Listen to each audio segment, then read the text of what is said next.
What's up guys, Fred Jones here. In this video I'm gonna show you how to get the 7th Orb, which is fully completed for the Felcycle Mount. So here we're gonna start in Azuna in the Broken Isles. We need a particular pet for the first part. It is from the reputation of the Wardens and you have to be revered. It is called the Fledgling Warden Owl. It costs 400 gold and you can acquire it from the auction house if you do not have the reputation at revered. So still in Azuna and the Isle of the Watchers, what we're gonna have to do is to find these owl statues. And what we're looking for is some kind of mist around the statues. Not all of them will be triggered at the same time. I think you can only have 3 statues out of the 8 or 9 statues on the isle that are triggering a color. And what you will have to do is to find all 4 colors, so red, green, blue and purple. And at each of the statue, what you have to do is actually spawn your fledgling warden owl, and you have to be patient and wait until it starts doing some circles like this on the screen and you see a magnifying glass. So this is a cue that you have completed a color completely. So here's a red one. It's gonna be random for every one of us, so it's gonna be different. So you really have to go out there and find them out. I left some points on the map at the bottom right of the screen, so you can go out there and look for these statues. Sometimes they won't trigger it at all.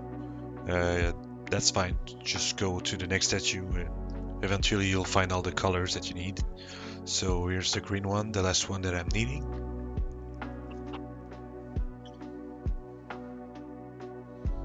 Again, I'm waiting for my bird to do some circles around me, and I see the magnifying glass. So now I have the 4 colors. So if you go back to Karazhan, you can see some progression on the 7th pillar. You can see 4 little orbs. By the way, you don't need to go back there if you don't want to.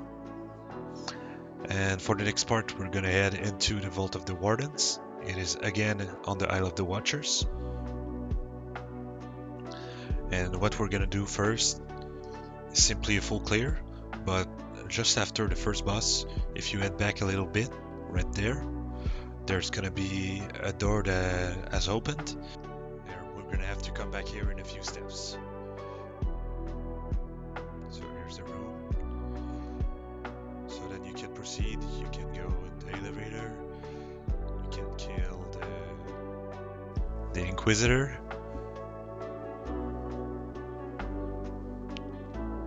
Then you can head right.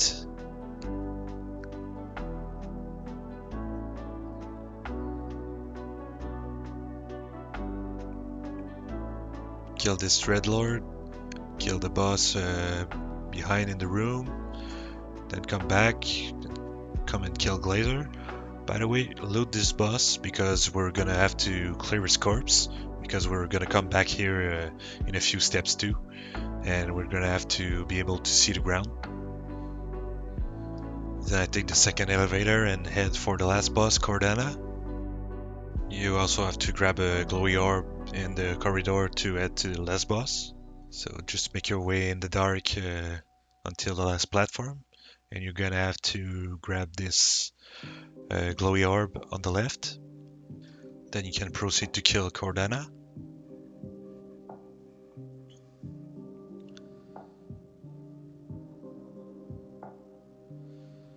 Alright, so once you kill all the bosses, you will have to head back all the way up to the first boss in the room that we talked earlier.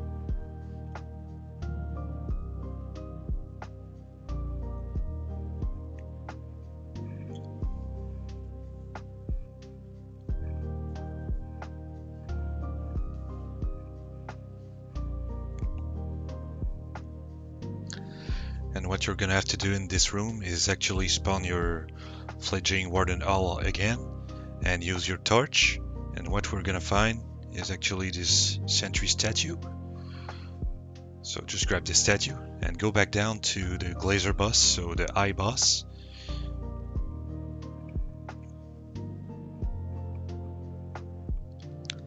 So what you have to do here, just on top of the stairs, is actually place the statue down.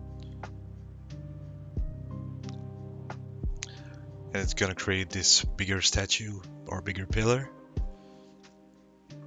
and it's now interactable.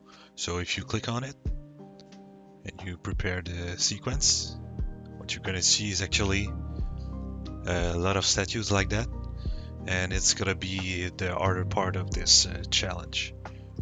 So quick information before starting this part. This part can take from 30 minutes to an hour. It needs to be done in one session or it will reset, so you have to make sure you have enough time to do it completely, so you don't waste your progress and efforts. This part requires to remove every owl statue from the platform, and how it works is every time you click one statue, it will trigger this statue and 4 other statues. The pattern you will get when activating the owl will be different than me, and it will be different every time you reset, so you cannot just grab a solution from the internet. You really have to understand the puzzle. I will teach you how to do that, and you can also use the command on the screen. I will also have it in the description to increase your camera zoom distance, because you will have to be able to see every statue that is moving, that is coming up, that is coming down. Also, this part might look scary or overwhelming and you don't know what to do. I was like that in the beginning too, but I will show you how I learned how to solve this puzzle, and I will teach you how to do it too.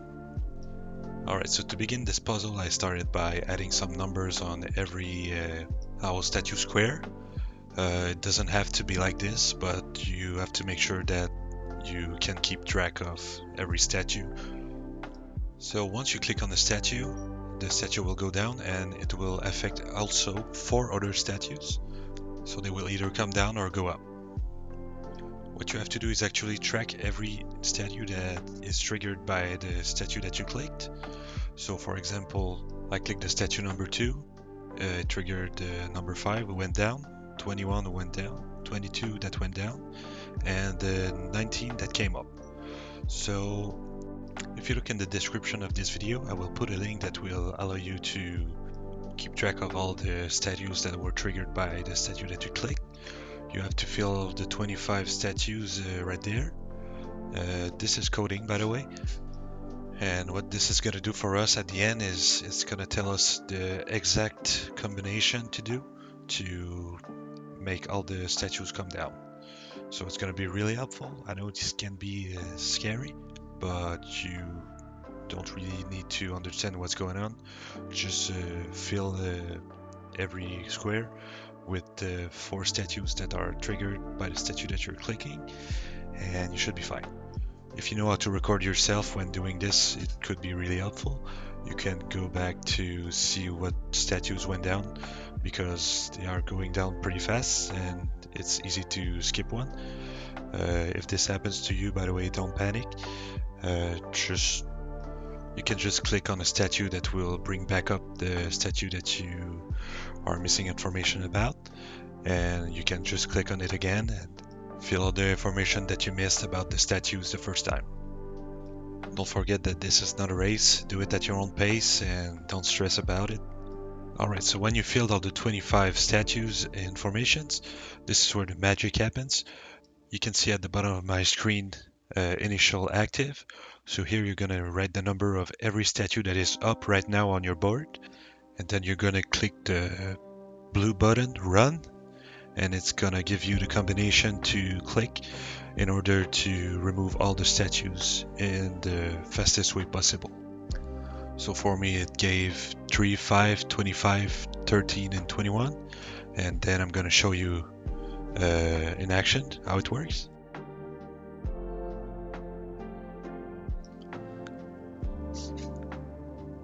Alright, so here's the code, the combination 3, 5, 25, 13, 11. So I click on the 3rd statue. Then I head to the 5th statue. Then I go all the way back to 25.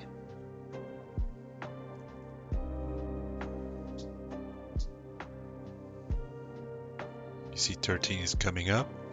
So here I click on 13. 11, 12, 13. I click on 13. Alright, that's what I'm left with, so I head for the statue number 21. And if you've done everything correctly, every statue should be gone by now. And if you head back to the stairs, you can see the treasure of the wardens. And this is gonna complete the puzzle for this orb. So if you go to the chest, you will find the warden's mirror. Pick this up, and that completes the 7th orb for the Felcycle Mount. So if you go back to Karazhan in the instance, you will now be able to see that you have completed 7 orb for the moment. So I hope you liked this video, I hope it helped you and that you were able to complete your puzzle. I will keep you updated for the updates and the other pillars and the other orbs for this mount. And I will see you in the next one, guys. Alright, cheers. See ya.